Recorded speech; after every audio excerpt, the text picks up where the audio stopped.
മക്കൾക്ക് മാത്രമല്ല വലിയവർക്കും ഒരുപോലെ ഇഷ്ടമുള്ളൊരു സാധനമാണ് നമ്മുടെ സോയാബീൻ ഫ്രൈ. അപ്പം ഞാൻ എങ്ങനെയാണ് സോയാബീൻ ഫ്രൈ ചെയ്യാമെന്ന് നോക്കിയാലോ. അതും പെട്ടെന്ന് നമുക്കൊരു ക്രേവിങ് വരുമ്പോഴൊക്കെ നമുക്ക് ഉണ്ടാക്കി കഴിക്കണ്ടേ. അപ്പോൾ വായോ. അപ്പോൾ നമ്മുടെ സോയാബീനെ വെള്ളത്തിലിട്ട് ഒരു 3 മിനിറ്റ് തൊട്ട് 5 മിനിറ്റ് വരെ നല്ലോണം തിളപ്പിച്ചെടുക്കുക. അതിനുശേഷം അതിൻ്റെ വെള്ളമൊക്കെ പിഴിഞ്ഞ് കളഞ്ഞ് നമ്മുടെ ഇഷ്ടമുള്ള സൈസിനനുസരിച്ച് അതിനരിഞ്ഞെടുക്കുക.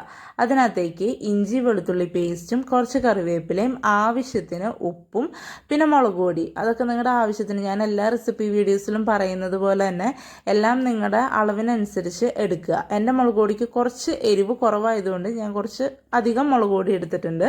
പിന്നെ ഇച്ചിരി മഞ്ഞൾപ്പൊടി ഇടുക. ഞാൻ പിന്നെ ചില്ലി ചിക്കൻ മസാലയാണ് ഇട്ടത്.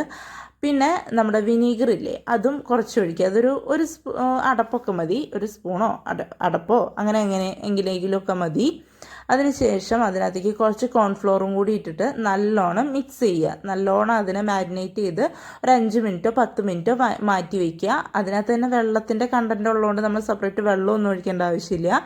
അതിനുശേഷം ആസ് യൂഷ്വൽ നമ്മളൊരു ചീഞ്ചട്ടി വെച്ച് അതിനകത്തേക്ക് ഓയിൽ ഒഴിക്കുക ആവശ്യത്തിനുള്ളത്. അതിനുശേഷം അതിനകത്തിട്ടിട്ട് ഒരു മീഡിയം ഫ്ലെയിമിൽ വെച്ചിട്ട് വറുത്ത് കോരുക. അധികം തിക്കായിട്ടൊന്നും ഇടണ്ട, അപ്പോൾ പെട്ടെന്ന് ഇങ്ങനെ ആയി വരാൻ സമയം പിടിക്കും. കുറച്ചിട്ടിട്ട് നല്ലോണം ഇളക്കി അതിനെ വറുത്ത് കോരിയെടുക്കുക. ഈ ഒരു പരുവത്തിൽ വാരിയെടുക്കുക. അല്ലെങ്കിൽ പിന്നെയും അങ്ങനെ നമ്മൾ എടുത്തു കഴിഞ്ഞിട്ട് ഇരുന്ന് മൂത്ത് വരില്ലേ. അപ്പോൾ എല്ലാവരും ഒന്ന് ട്രൈ ചെയ്ത് നോക്കണേ. ഇഷ്ടപ്പെട്ടാൽ ലൈക്ക് ചെയ്യാനും സബ്സ്ക്രൈബ് ചെയ്യാനും മറക്കുക.